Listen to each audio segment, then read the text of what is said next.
Yo les gars, c'est Silver. Aujourd'hui on se retrouve pour ce nouvel épisode de Un ex-banni. Aujourd'hui Badi, toujours sous menace d'un bannissement, réagit à ce gros noublard de Inasti. Et les gars, je suis obligé de vous dire, ça m'avait manqué.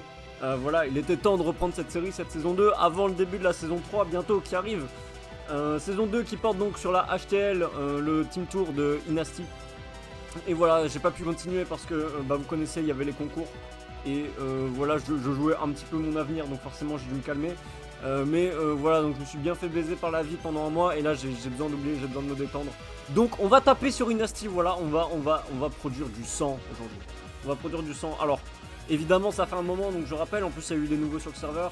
Si vous tombez sur cette vidéo, tout ce programme est fait dans la bienveillance, évidemment. Moi je dis ça pour donner des conseils à Inasti parce que j'ai envie de le voir progresser, surtout qu'il va en avoir besoin de progression en Division 1. Et évidemment tous les conseils que je peux lui donner, c'est des conseils qui sont aussi adaptés donc dans les plus basses divisions. Voilà, souvent les conseils que je dois donner à Inasti, c'est niveau division 5, division 6, peut-être même division 7. Donc voilà, donc tout ce que je peux dire à Inasti, n'hésitez pas à l'appliquer dans vos games aussi. C'est un programme qui est avant tout ludique pour progresser à Pokémon. Donc voilà, donc aujourd'hui on va analyser du Uzum, voilà, parce qu'on rappelle que Inasti est nul en 9G, donc du coup il a essayé de changer de génération, comme si c'était ça le problème.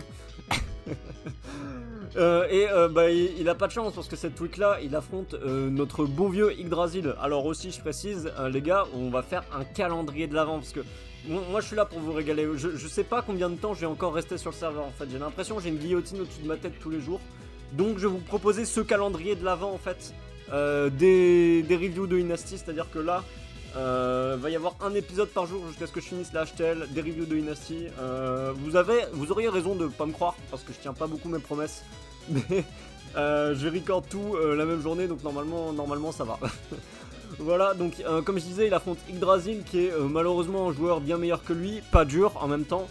Donc voilà, donc alors on a du Greninja Protéin en face, on a du gros Mega Agron, du Clef, du Chapignon. Chapignon c'est très hype ça. Là j'aime bien le match-up de Chapignon. Le gros Mamoswine, voilà, donc on a vraiment des pokés qui font peur. Et chez Inasti, encore une fois, une draft qui a des switch-in à rien, c'est-à-dire que il peut même pas switch sur Clef, regardez-le, genre. C'est quoi son switch-in à Clef? C'est Florges? Pour aller où? Donc voilà, je suis quand même assez curieux de ce qu'il va nous proposer. Surtout que ça fait longtemps que j'ai pas vu les games parce que forcément j'ai dû les regarder en live. Donc voilà, je vous commence de partir tout de suite, hein, je pense que c'est assez intéressant. Donc voilà, et donc on a un league Ferrothorn contre un league Clef, et évidemment les gars, ça c'est quelque chose de très important, mais genre c'est même plus une question de draft league à ce stade, c'est une question de juste jouer à Pokémon.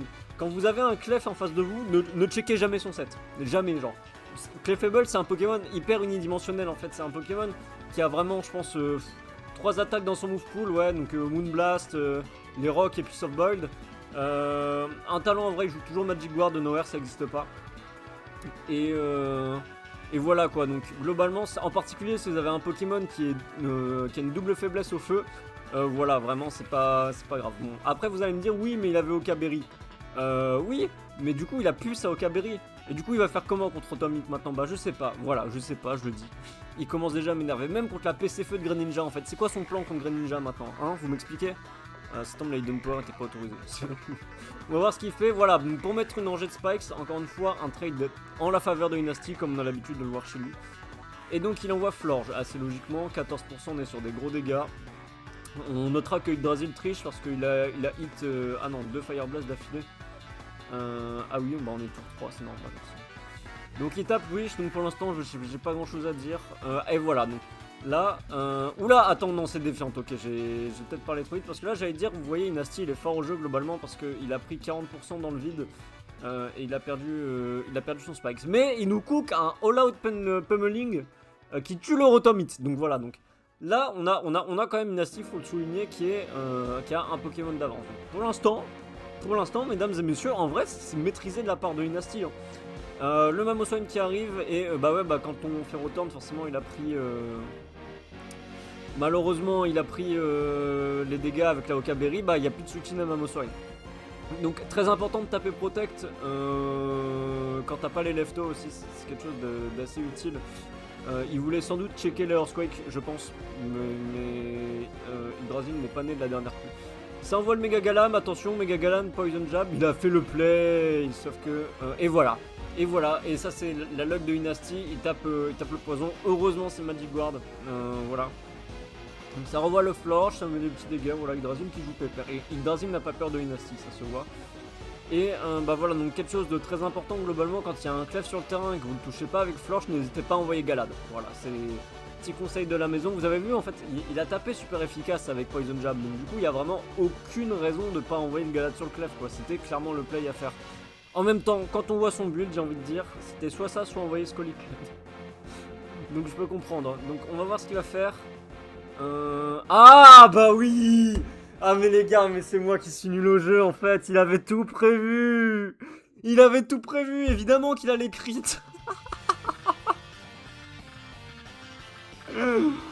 Oh non, mais putain, pourquoi j'y ai pas pensé plus tôt quoi, merde, ça fait longtemps que j'ai pas record les gars, je suis désolé. J'aurais dû le voir venir.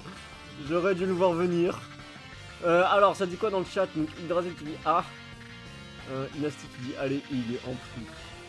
Broken le double switch. Putain. Bon allez, ça envoie le Agrand Mega. Ça tape sur Dance contre Agrand Mega. Ouais, je suis pas contre le play. Je tape close combat. Alors la question c'est comment il va réussir à perdre la game. Voilà, parce que je connais Inasti. Il tape le Ice Beam, Florge qui tank tranquillement, sauf que là c'est le vrai Grain Protéin, donc il peut taper Gungshot. Et il mise Gungshot, mais il avait tout prévu. Putain. Oh là là. Donc voilà. Donc, encore une fois, s'il y a des débutants qui me regardent, j'ai envie de dire, croyez au ciel et le ciel vous le rendra en fait. C'est-à-dire que si vous n'avez pas confiance en votre luck, le ciel il vous le rendra pas en fait. Donc quelque part, Inasti il provoque sa luck, il déborde tellement de confiance que il en est récompensé et ça c'est quand même assez extraordinaire. Donc voilà, donc là bah Bulk Up Thunderous, je vois pas comment il perd et ça m'inquiète un peu. Ice Punch, ah bah voilà, comme quoi il y a une justice dans ce monde. Bravo Yggdrasil. Voilà, non, bravo. Ça me fait plaisir. Le Arm Ball et on dirait. Et le close combat qui fait 49%. Alors voilà, j'ai une petite énigme pour vous les enfants. Dans cette situation, vous avez un Agrand Mega full vie qui a pas encore révélé Evislam, je crois. Ah si, il a révélé Evislam. Donc voilà, donc vous avez un Agrand Mega qui a révélé Evislam. Dans votre composition, vous avez Galad Mega qui joue close combat et qui a 50% de vie. Garchomp. Qu'est-ce que vous envoyez pour gérer le Agrand Mega? Sachant que dans le bac, il y a Mamoswine et il y a Greninja. Les deux ont un move Ice, au cas où. Voilà, je préfère préciser quand même. Même si je ne doute pas que ce Garchomp est Yaché. Donc, option 1, vous tapez Earthquake avec Garchomp. Vous lui mettez des dégâts plus des dégâts de recul parce que vous avez la Rough Skin. Option 2, vous sacrifiez votre Galad en tapant close combat. Inasti a choisi l'option 2. Ce n'est pas l'option que j'aurais privilégiée personnellement, mais on respecte le choix. Il envoie enfin son Garchomp, pourquoi on sait pas trop, voilà, donc il aurait pu mettre 60% de Mamoswine tout de suite, ça aurait été réglé. Est-ce qu'il est Yaché? Et non, il est pas Yaché, et il envoie son Scolipede qui est décidé à faire une grosse game visiblement. Mais il a la speed, il tape Quake. Wow, les dégâts, oh, c'est minable. C'est minable. Donc comment il perd la game du coup? Donc il tape Ice Shard, je sais toujours pas c'est quoi le set de Mamoswine, mais sans doute il le joue comme un Scarf, mais Scarf Ice Shard c'est je sais pas. Donc le Florges, ah oui mais juste le Greninja est clean. Ah ouais. Et il mise pas. Et le Garchomp il est Yaché. Ayez confiance. Oui. Ah. Ah bah c'est dommage ça. Voilà donc. Comment conclure sur ce match? Vous me permettez? Je vais remonter quand même. Voilà. On était dans cette situation là quand même. C'est à dire que tour 18, il est en 5 contre 1. Position 5 contre 3. Tour 31. il est en 0 contre 1. Bah, je pense qu'on peut applaudir Dynasty pour la performance, ça montre encore une fois une très bonne prep de sa part, on voit que le match-up Greninja était globalement assez assuré, c'est-à-dire que je pense que le plan c'était Scolipede Protect et j'avoue que j'aurais pas fait beaucoup mieux contre Greninja, franchement il n'y a pas grand chose de mieux à faire. Peut-être que fallait pas lâcher la Okaberry du Ferroton de tour 1, moi je dis ça comme ça. Mais voilà, donc c'est tout pour cette première game. Un grand GG à Yggdrasil qui montre encore une fois que c'est un bon joueur de Poké. Et que même en se faisant quadruplement enculé par le jeu, il est meilleur que cette fraude de Dynasty. Donc voilà. Bah voilà, c'était ce premier épisode. Ce deuxième du coup techniquement. J'espère que ça vous a plu.